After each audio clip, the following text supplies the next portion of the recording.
ऊष्मा भाग 2। नमस्कार दोस्तों, कैसे हैं आप सब? मुझे तो कुछ दिनों से बुखार था।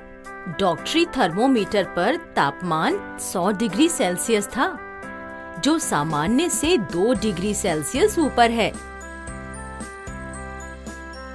क्या आप सबको हमारे शरीर का सामान्य तापमान याद है?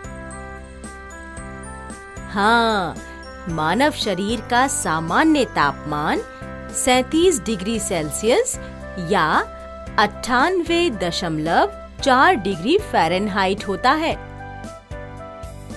आप सब भी अब थर्मोमीटर के उपयोग के बारे में जानते हैं, पर क्या हम डॉक्टरी थर्मोमीटर से गर्म पानी का तापमान माप सकते हैं? गर्म चीजें ठंडी और ठंडी चीजें गर्म कैसे हो जाती हैं? आइए इस कहानी के माध्यम से ऐसे ही कुछ सवालों के जवाब ढूंढते हैं। इस कहानी के उद्देश्य हैं: क. प्रयोगशाला तापमापी, ख. ऊष्मा का प्रवाहित होना, ग.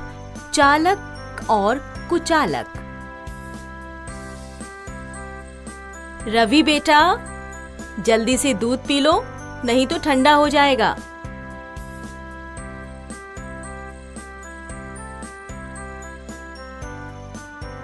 माँ, यह तो अभी भी बहुत गर्म है, इसे जल्दी से ठंडा कर दो। माँ, क्या हम थर्मोमीटर से इस दूध का तापमान माप सकते हैं? नहीं रवि, ये खतरनाक हो सकता है। डॉक्टरी थर्मोमीटर सिर्फ शरीर का तापमान मापने के काम आता है। पानी का ताप, दूध का ताप या मौसम का ताप, इन सब के लिए प्रयोगशाला थर्मोमीटर होता है। आपने इस ग्लास को ठंडे पानी में रखा और यह कुछ ही देर में ठंडा हो गया, और देखो अब यह पानी थोड़ा गर्म हो गया है। क्या इसका मतलब है कि ऊष्मा यानी कि हीट गर्म से ठंडे की तरफ जाती है? हाँ, सही बोले तुम रवि। ऊष्मा गर्म से ठंडे की तरफ प्रवाहित होती है। क्या यही वजह है कि कल मेरी आइसक्रीम पिघल गई थी? हाँ बच्चों, ऊष्मा गर्म वस्तु से ठंडी वस्तु की तरफ प्रवाहित होती है। रवि, ये लो तुम्हारी विज्ञान की किताब। कल टीचर जी से बहुत सारे सवालों के जवाब पूछने पड़ेंगे। क्यों? क्या हुआ? क्या समझ नहीं आया तुम्हें? मेरे ऊष्मा के अध्याय में कई सवाल हैं। रवि बेटा, जरा सब्जी में करछी तो घुमा दो। ओह, यह करछी तो कितनी गर्म है। बेटा, वहाँ एक लकड़ी की करछी रखी है, वह ले लो।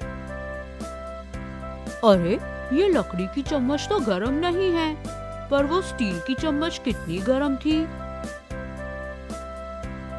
हाँ, इसके बारे में हमारी विज्ञान की किताब में भी लिखा है, पर इसका कारण क्या है?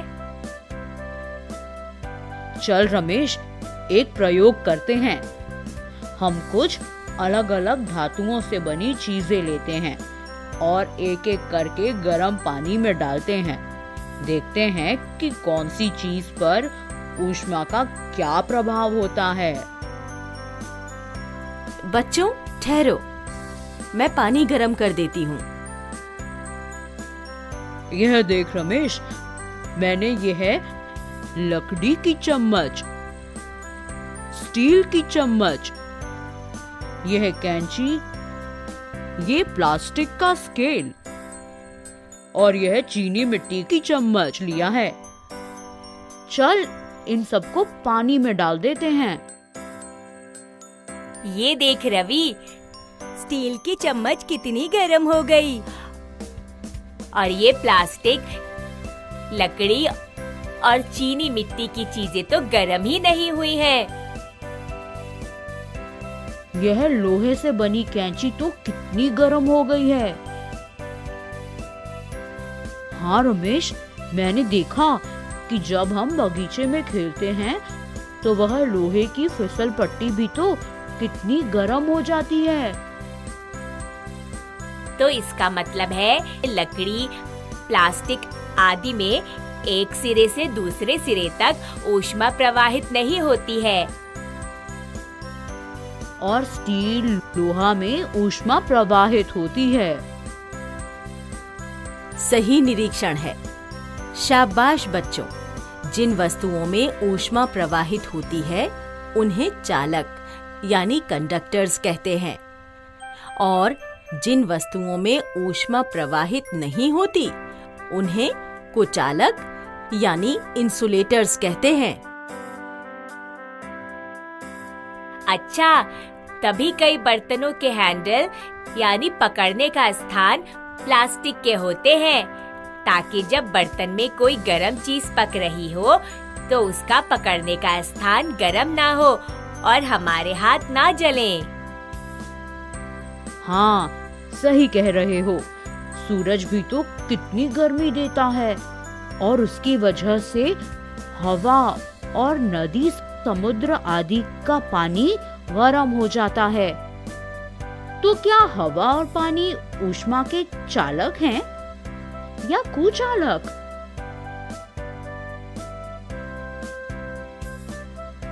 दोस्तों, आपने सीखा कि ऊष्मा गर्म से ठंडी जगह की ओर प्रवाहित होती है। जिन वस्तुओं से ऊष्मा प्रवाहित होती है उन्हें चालक कहते हैं, जैसे लोहा, और जिन वस्तुओं से ऊष्मा प्रवाहित नहीं होती उन्हें कुचालक कहते हैं। पर रवि के प्रश्न का उत्तर क्या हो सकता है कि हवा और पानी से ऊष्मा प्रवाहित होती है या नहीं? चलिए, इस प्रश्न का उत्तर हम अगले वीडियो में ढूंढेंगे। जल्द मिलते हैं।